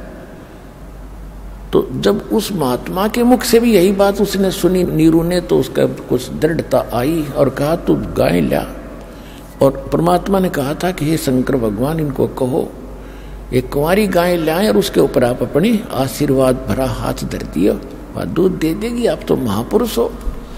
अब परमात्मा के बच्चे हैं ब्रह्मा विष्णु महेश भी, उनको उन्होंने पावर देनी है, उनकी महिमा करनी है। आप वो महिमा के भूखे नहीं है, क्योंकि वो महिमा से परिपूर्ण है। कहते हैं बड़े बड़ाई ना चाहे, ये छोटा बहुत एतरावे, जो प्यादा फर्जी हो वो टेढ़ा मेढ़ा जावे। कबीर साहब कहते हैं जो समर्थ हैं वो महिमा की चाह नहीं करते, जो ओछे होते हैं वो घने वही ज़्यादा अपनी महिमा की भूख रखते हैं, वो ज़्यादा अटपट करते हैं। जैसे जो फर्जी रास्ता होता खेतों में आपने देखा होगा, किसी के किलों के बीचों बीच बना लेते तो कहते हो टेढ़ा मेढ़ा जाता है, वो अस्थायी होता है। और जो सही रास्ता होगा वो तो बिल्कुल स्ट्रेट जाता है, वो पक्का होता है, उसमें डिस्टर्बेंस नहीं होती। तो कहते हैं बड़े बड़ाई चाहे नहीं और छोटा बहुत इतरावे, और जो रास्ता फर्जी हो फर्जी वो टेढ़ा मेढ़ा जावे। तो कहने का भाव ये है कि परमात्मा ने महिमा की भूख नहीं थी, और जो लीला वो करते हैं वो करनी ही थी। तो उसी समय नीरू गया, एक बच्चिया लाया 1.5 वर्ष की, एक कुमार के घर से एक बर्तन ले आया। कबीर परमात्मा के आदेशानुसार शंकर भगवान साधु रूप में खड़े थे, कुमारी बच्चिया के कमर पे हाथ मारा, थप थप थपी दिया आशीर्वाद की तरह। उसी समय लंबे लंबे सतन हो गए, और नीरू नीचे बैठा था पकड़े उस पात्र को, और वो दूध की धार बह चली, और पात्र भरते ही वो रुक गई। बोलो सतगुरुदेव की।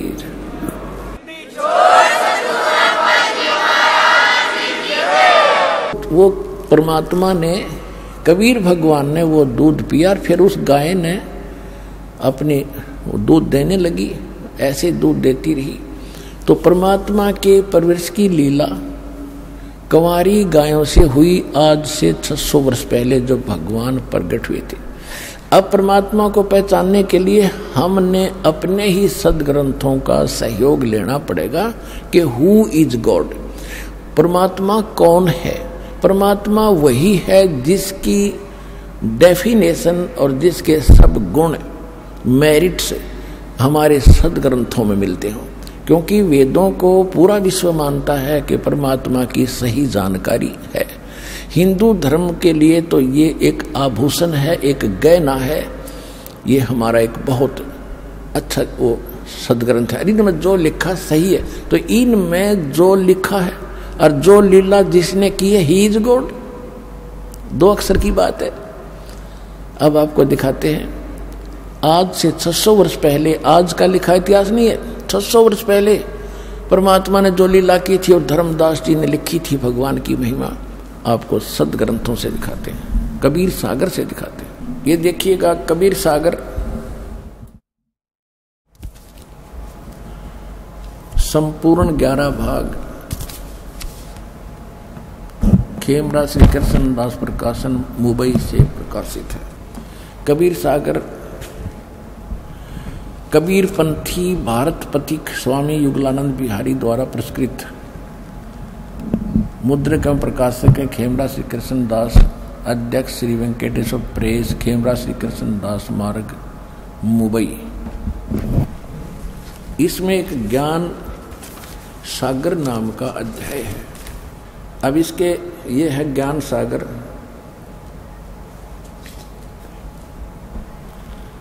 ये इसके 73 पृष्ठ पर दिखाते हैं। ज्ञान सागर ये खंड है, अध्याय है कि इसमें यहां से चला रहा है शंकर वचन। तो तोरे घर पंडित अधिकारी, झूठ बोल कर बोलहु नारी, हरि कमला सम देखो ज्ञाना, बुद्धिवंत तुम पुत्र ये तुम्हारा पुत्र सुजाना, सुनकर महिमा पुत्र की नारी धरे तो पाओ, हे स्वामी मम इच्छा स्वर्ण वचन सुनाओ, कहाँ जलाना कहाँ की आवा। ये काफी वार्ता है इसके अंदर, लेकिन हम अपने मतलब की सुने। शंकर भगवान कह रहे हैं 73 पृष्ठ पे। फिर वो चले गए वहाँ पर रामानंद जी के पास, उधर से नीरू। अब यहाँ देखो प्रश्न नंबर 74 पे ज्ञान सागर का हम यहाँ से पढ़ेंगे। अब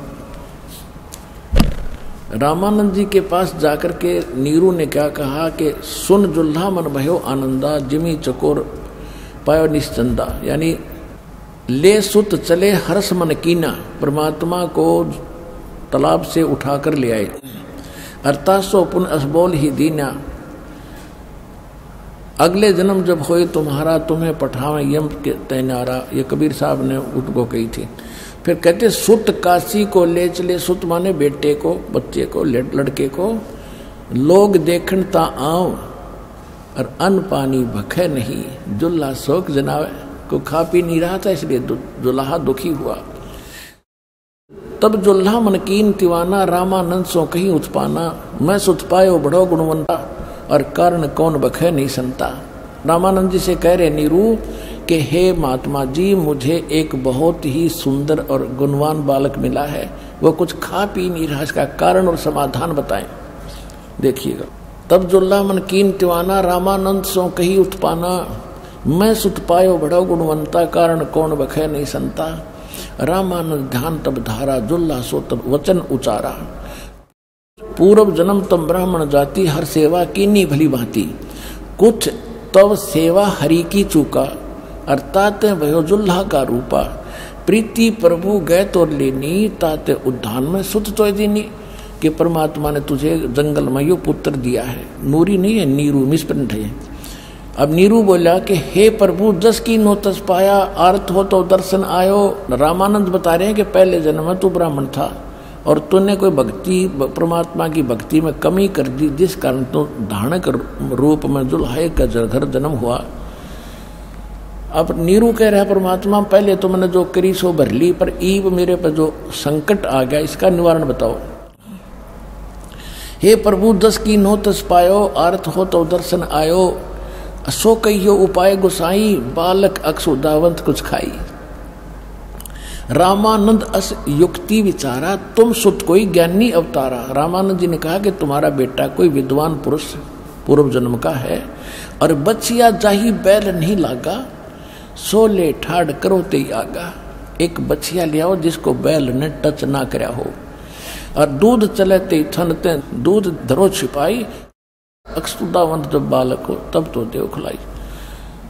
अब जुल्हा एक बछिया ले आवा, और चला दूत कोई मरब न पावा। चलो दूत जुल्हा हरसाना, राख छिपाई कहो नहीं जाना। अब यहाँ कहते हैं दूध तब पीवत नाम कबीरा, और खेलत संत संग मत धीरा। अब ये तो लीला की परमात्मा ने 600 वर्ष पहले,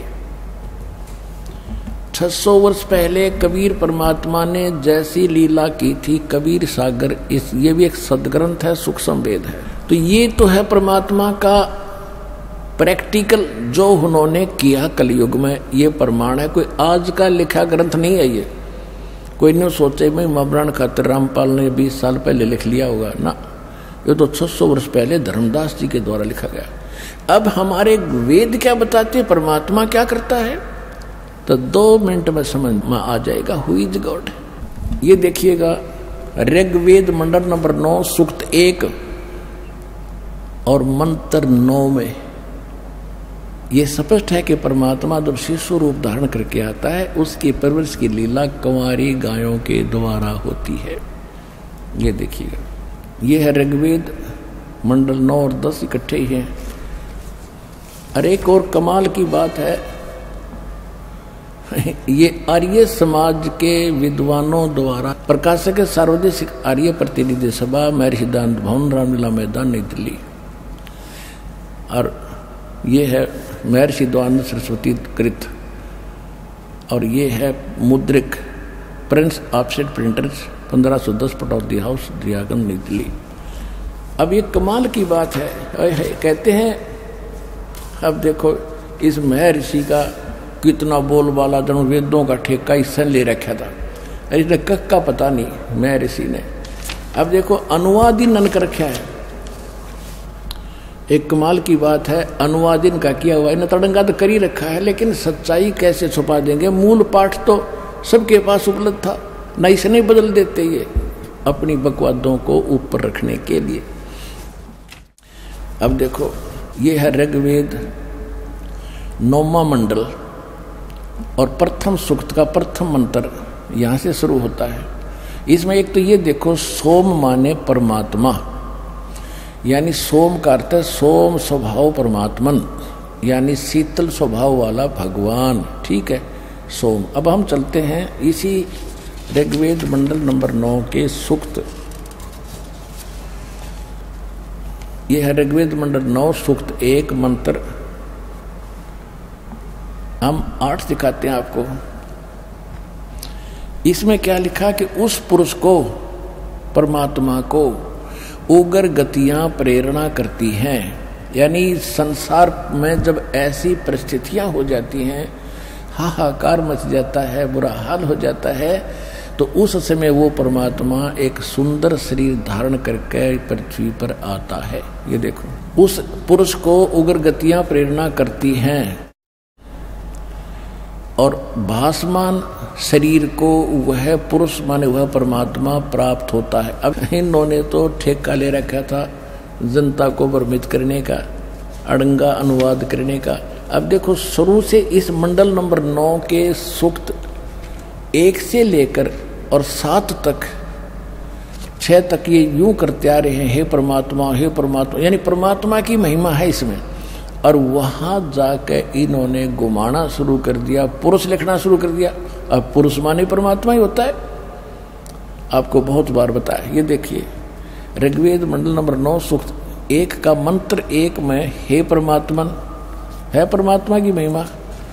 इसके 2 मंत्र में देखो, ये 2 नंबर मंत्र है ऋग्वेद मंडल नंबर 9 सूक्त 1 मंत्र 2 में हे परमात्मा आप, तीसरे मंत्र में हे परमात्मा, और चौथे मंत्र में हे परमात्मा, और 5वें मंत्र में हे परमात्मा, और छठे मंत्र में ये देखो, ऋग्वेद मंडल नंबर 9 सूक्त 1 मंत्र 6 में, हे परमात्मा, इन 7 में जाके इनका समझ में आई कि बात बदलनी पड़ेगी।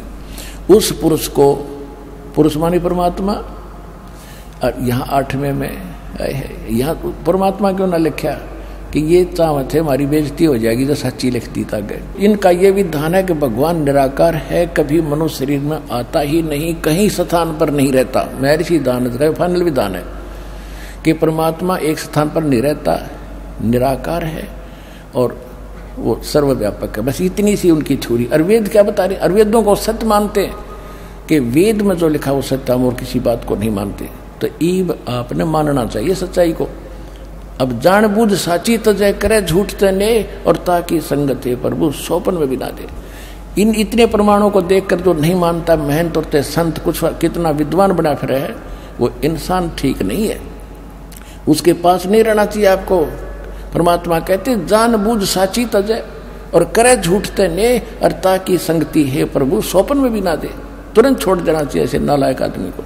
अब ये ऋग्वेद मंडल नंबर 9 सूक्त 1 और मंत्र 8 में उस पुरुष को, उस परमात्मा को उग्र गतियां प्रेरणा करती हैं। बुरी ऐसी भयानक स्थिति हो जाती है जैसे आजकल हो रही हाहाकार मच रहा। भासमान शरीर को यानी सुंदर शरीर को वह परमात्मा प्राप्त होता है। और वो परमात्मा हमारी, इसमें यह भी प्रमाण दिया है कि वो इसी मंत्र में, ऋग्वेद मंडल नंबर 9 सूक्त 1 मंत्र 8 में, कि वो परमात्मा 3 स्थिति से हमारी देखभाल करता है, 3 शरीरों से। देखना, भासमान शरीर को प्राप्त होता है और जिसमें 3 प्रकार से दूसरों का कल्याण करने के लिए, यानी दूसरों का उपकार करने के लिए, परोपकार के लिए मधुमेह शरीर मिलता है 3 प्रकार का। अब जैसे दास ने प्रारंभ में बताया था कि एक सतिथि में भगवान वहां बैठे सतलोक में अपने सिंहासन के ऊपर, तख्त के ऊपर, सिर पर मुकुट है, ऊपर छत्र राजा की तरह। और दूसरी सतिथि में ये बालक बनकर आते हैं, प्रत्येक युग में एक लीला करते हैं, आम जनसाधारण की तरह बड़े होते हैं। धीरे धीरे सब एक अच्छे नागरिक की भूमिका, एक अच्छे भगत की भूमिका और एक सतगुरु की भूमिका ये स्वयं करके जाते हैं। तो उस दूसरी प्रकार की जो सतिथि है उसका वर्णन अब 9वें श्लोक में मंत्र में है। देखिएगा, ऋग्वेद मंडल नंबर 9 सूक्त 1 मंत्र 8 पढ़ दिया हमने, 9वां देखो, देख कितना स्पष्ट है। शिशु रूप है, शिशुम अभी इमम अधन्या उत्सरणंती धेनव, धेनव माने गौवे, शिशु माने शिशु रूप में प्रगट परमात्मा को सोम इंद्राय पातवे। अभी इमम अधन्या, यहां देखा इन संधि छेद करके अलग अलग लिखे। इमम माने उस, सोम माने सोम स्वभाव वाले पुरुष को, हर सोम माने परमात्मा लिख रहे स्वरूप आप पे। तो यही इन्होंने घुमाना था कि ये पुरुष पर सोचेंगे कोई आदमी के बारे में लिखा होगा, क्योंकि आम आदमी इतना पढ़ा लिखा था ही नहीं, ना उसको ज्ञान था। तो दास पर दया करिए, अध्यात्म ज्ञान को आपके समक्ष लाने के लिए। परमात्मा कहते हैं गुरु बिन काहू न पाया ज्ञान, जो थो था बुस छड़े मूड किसाना। गुरु बिन वेद पढ़े जो प्राणी, समझे न सार रहे अज्ञानी। और सतगुरु क्या करेगा? 9 मन सूत उलझिया, ऋषि रहे जख मारे। सतगुरु ऐसा सुलझा दे भाई, उलझे न दूजी बारे। परमात्मा जुलाए थे, एक शेर सूत अगर उलझ जाता था सारा दिन लग जाता था उसको सुलझाने में। और जब तोड़ दे गांठ पड़ेगी तो जिसने कपड़ा बनवाया वो चवन्नी नहीं दे बनवाई की। इसलिए दुल्हाओं की मजबूरी होती थी, सारे सूत को सुलझा के फिर बनाते थे। तो परमात्मा कहते अध्यात्म मार्ग का इन अज्ञानियों ने 9 मन सूत उलझा कर डाल दिया।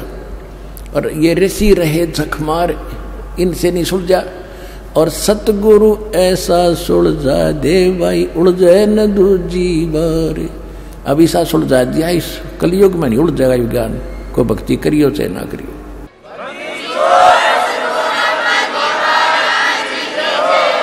अब देखिएगा, ऋग्वेद मंडल नंबर 9 सूक्त 1 मंत्र 9 पढ़ रहे हैं।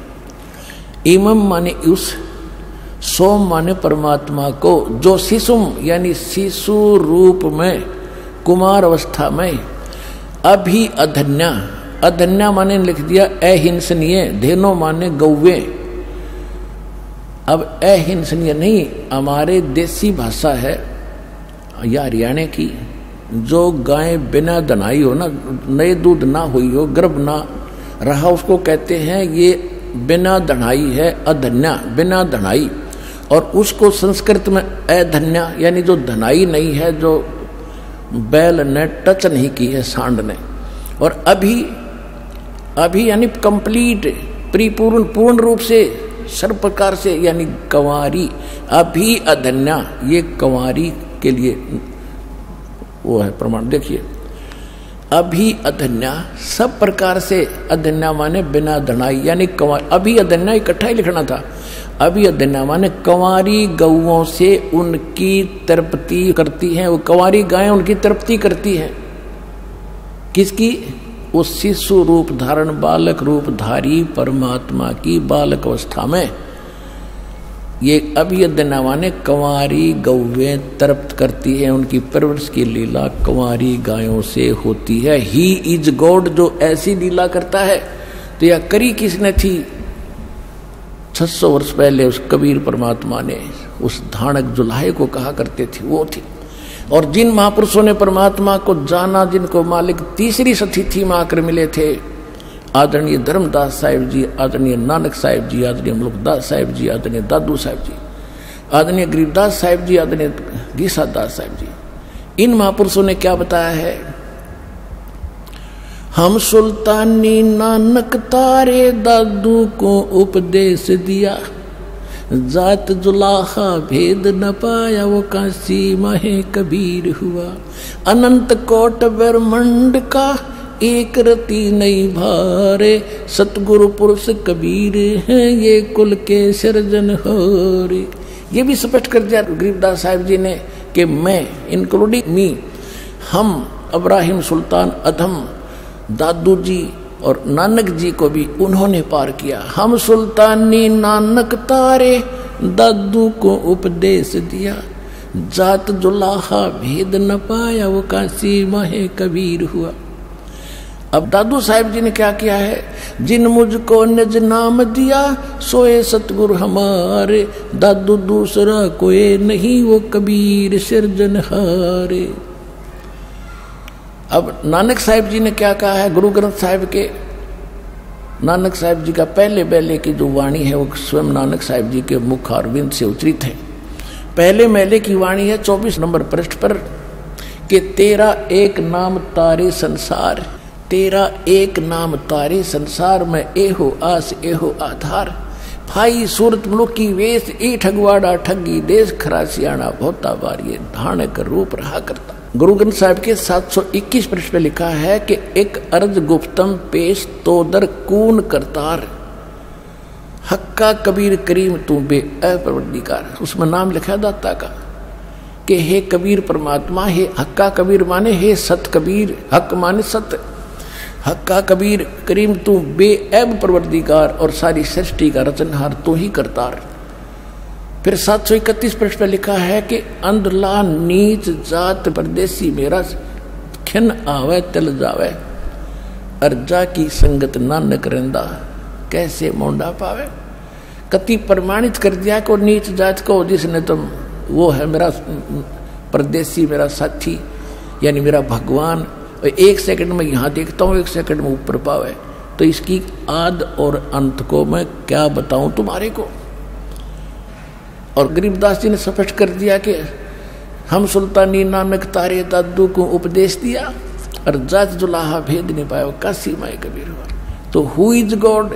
Kabir is God, Kabir is God, Kabir is God. बोलो सतगुरुदेव।